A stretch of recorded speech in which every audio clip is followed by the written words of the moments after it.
बिस्मिल्लाहिर्रहमानिर्रहीम। अस्सलाम वालेकुम नाज़रीन, मैं हूँ ख्वाजा एहसन शौकत। आप देख रहे हैं डेली अपडेट्स यूट्यूब चैनल। मेरे साथ इस वक्त मौजूद हैं जमशेद अंसारी साहब।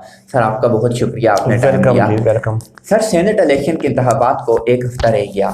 ये खबरें आ रही हैं कि यूसुफ रज़ा गिलानी इमरान खान की हुकूमत के लिए नुकसानदेह साबित होंगे अगर वो जीत जाते हैं।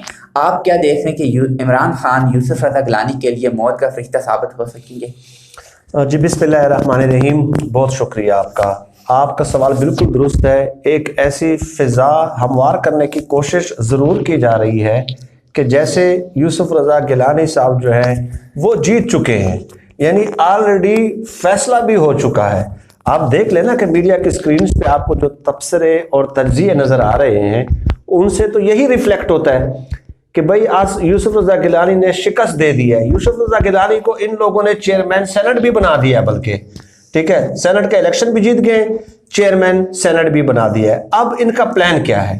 प्लान ये है कि हुकूमत के पास जो तादाद है कौमी असम्बली में वो है 180, अपोजिशन के पास है 158।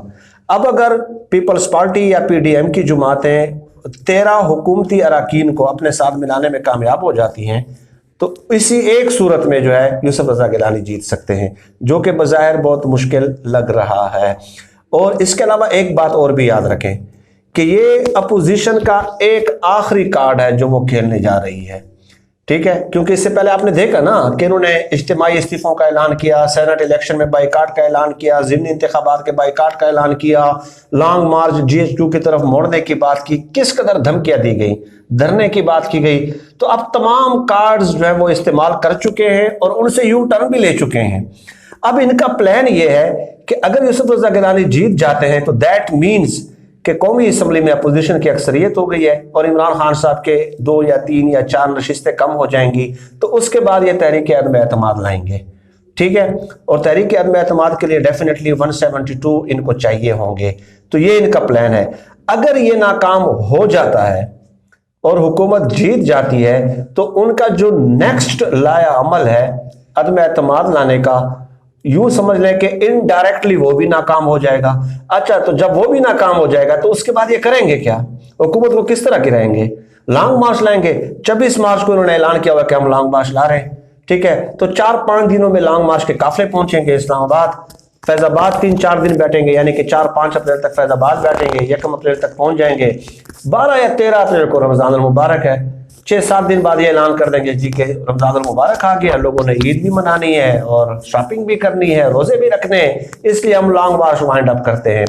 तो ये अपोजिशन के लिए जो मुझे जो लग रहा है कि इमरान खान साहब जो है वो यूसुफ रज़ा गिलानी साहब के लिए मौत का फरिश्ता साबित होंगे, क्योंकि जो ऑप्शंस मैंने बताए कि इन लोगों ने पहले जितने भी एक्सरसाइज किए वो तमाम फ्लॉप हो चुके हैं और उसके बाद यूसुफ रज़ा गिलानी की नाकामी से आने वाले तमाम जो ऑप्शंस हैं इनके वो भी नाकाम साबित हो जाएंगे। तो ये एक सिचुएशन है, एक फैक्चुअल सिचुएशन है, ठीक है। अब ये जो कहा जा रहा है ना कि आसिफ एक जरदारी सब पे बारी, और आसिफ जरदारी साहब के बारे में ये भी कहा जा रहा है कि 11 नोटों की बोरियां उन्होंने तैयार रखी हैं इस्लामाबाद में।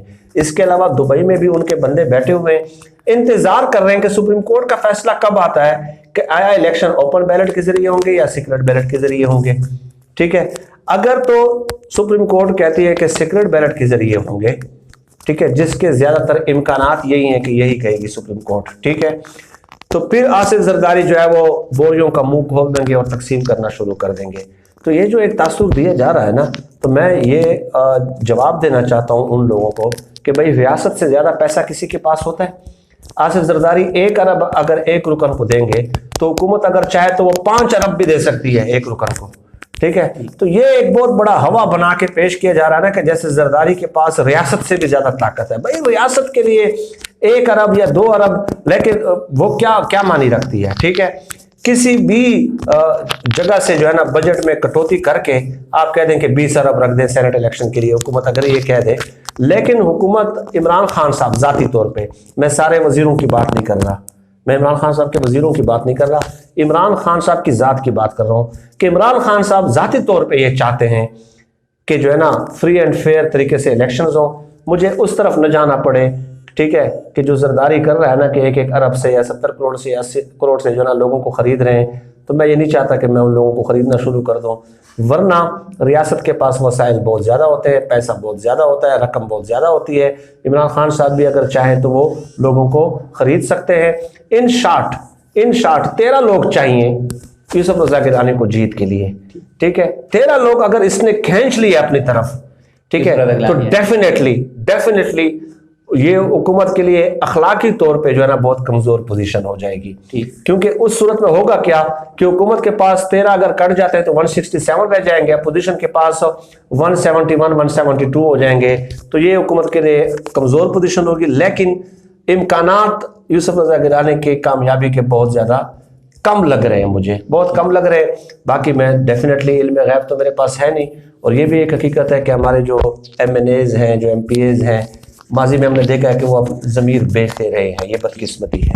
बहुत बहुत शुक्रिया आपका। नाज़रीन, सुना आपने जमशेद अंसारी साहब का, तो ये मुझे दीजिएगा अगली वीडियो तक इजाज़त। खुदा हाफ़िज़।